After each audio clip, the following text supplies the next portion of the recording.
Hey guys, and welcome to TBC Plays. I am Dentonymous, and you'll be just with me by myself today. It's going to be an interesting one. I'm going to be playing Turtles in Time, which was originally on the SNES, the good old Super Nintendo. And the reason I chose this game to play in the slight absence of Hooray this week is I have a lot of strong childhood memories playing this game. It was one of the games my grandfather actually gave me for my SNES when he realized I was into video games when I was like 2 or something. So I have a lot of great memories with this game. I remember playing it a lot. And, you know, I figured, why not just have some fun, not have to think too hard, because it's one of those games where it's just, if you suck, you're gonna keep sucking, because it's entirely based on skill. I mean, not even that skill, it's just button mashing, truthfully. Literally, there's a button to hit, there's a button to jump, and sometimes you can use them together. Oh man, it's an interesting game, control-wise, but hey, it's a classic for me. But yeah, I mean, let me know in the comments if you guys know this game or remember this game, or like if you enjoy watching me play this game, because it's definitely something different to what I usually play. The only other game I really used to play a lot on the SNES consistently was Super Bomberman. That was fucking great. I'm pretty sure I've covered that in our Wind Waker series. Anyway, yeah, pretty much this game. I actually used to play this game before I ever watched any of the shows or anything, and I mean, to this day, I still have never watched the original like cartoon. Oh, that's a lie. Maybe I've watched an episode or 2 when they've been, you know, on TV repeating. So I never actually really got the significance of some of these characters and bosses or whatever. I mean, also I was pretty young, so I never really took in the references to character names for when I actually did start watching the show. I didn't start watching the show until it was on morning cartoons, and it was, I think it's the 2004 series. I don't know, it's the one where they started getting really weird and having everyone as aliens, and like they went into space and stuff like that. I don't know if that's a normal thing for the Turtles. I think it is in the comics, but like, yeah, from what I understand, it was a bit of a strange thing, but I loved it. And then they had like a new season where they went into the future and were like hanging with April and Casey's grandchild? I don't know. That's all I remember. It was weird, but there was like an interdimensional or interspace fighting tournament they were in, and Splinter competed, and then there was bad guys, and there was like this guy, Baxter Stockman, but he was a normal black guy, not mutated yet, and then he was also in a wheelchair for a bit. Like, there was also no weird hand gun. Right, I just got the joke. All these years. Fuck, I'm useless. Yeah, like, I never really made the connection. You know, it has Baxter on the screen. It actually tells me his name. And when I was watching the show, obviously, because he's, you know, just a scientist in a wheelchair for most of it, I never really made the connection because he's not a mutant. They didn't really do the mutant thing, besides the Turtles being mutants. You know, they kind of missed a lot of characters.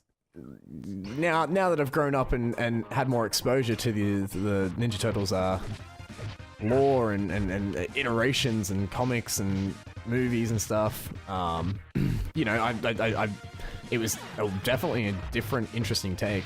I do remember when I was a kid, the most intense thing ever was Leo versus the Shredder, and then they both go up in the air, and they both slice, and they do that thing where, I mean, it's a bit of a cliche, and you can probably see it coming, but they both slice each other midair, then they land and Shredder's head came off. And that, to me, as a kid, was the sickest thing that could ever happen, because honestly, that's just not what any of the other shows were really doing it.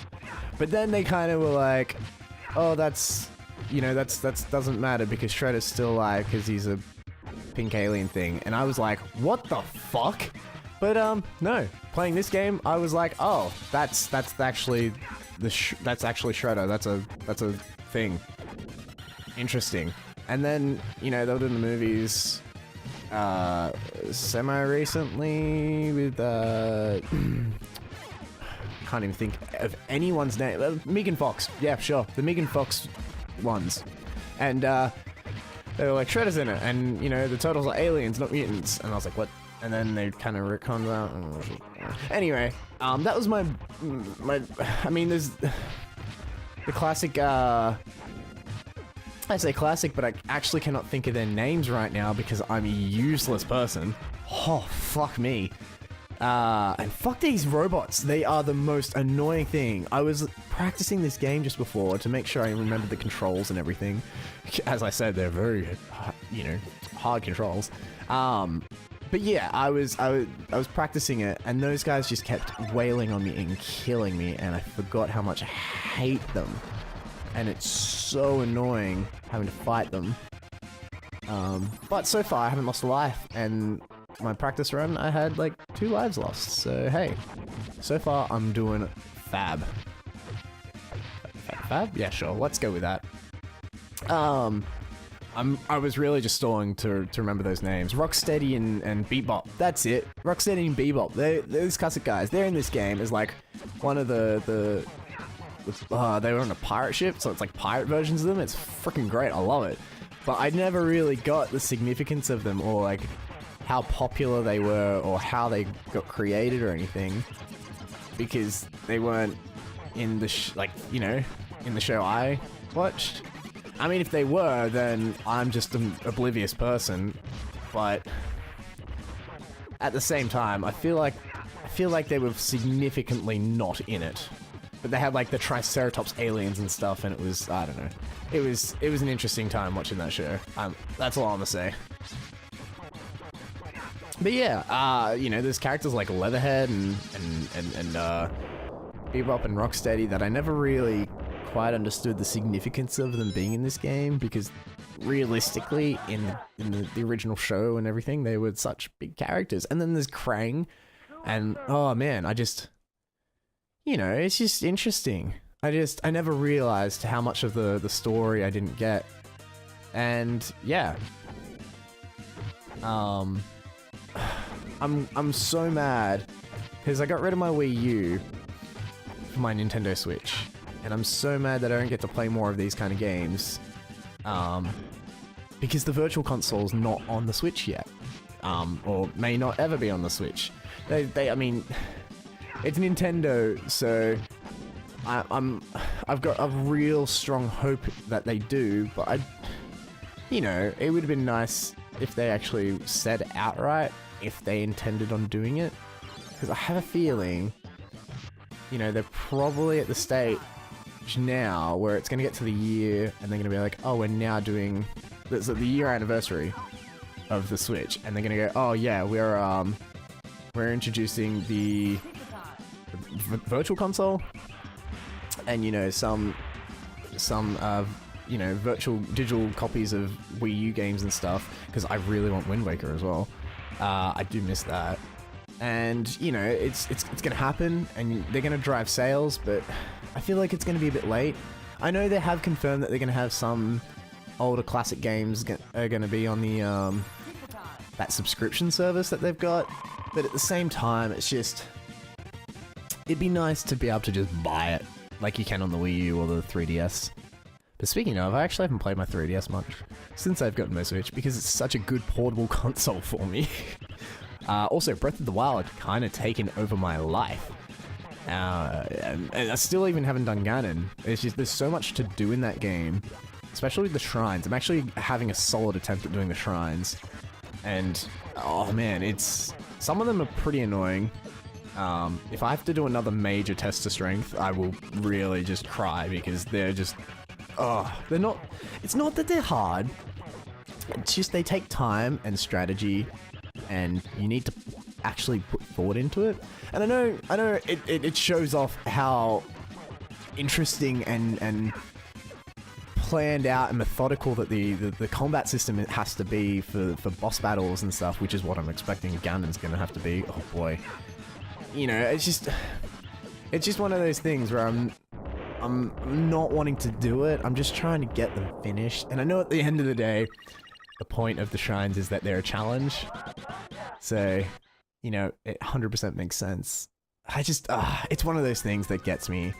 Anyway, going into the Technodrome, this is where I usually have issues because there's more of those robots that I was complaining about, and also extra robots. The, you know what, I can't think of what they're actually called. The little robot dogs. They're like Baxter bots or something. Oh, no, that's the actual robots. I can't think of what they're called. I think this is the Baxter bot. And then the other, I can't remember what the mouses, that's what they're called, mouses. The mouses are fucking annoying, but they also don't quite look like mice. So I don't understand why they're called mouses. Anyway, those guys are running around, they jump on your hand, they freeze you, and they just jump through the window like... now. There they are.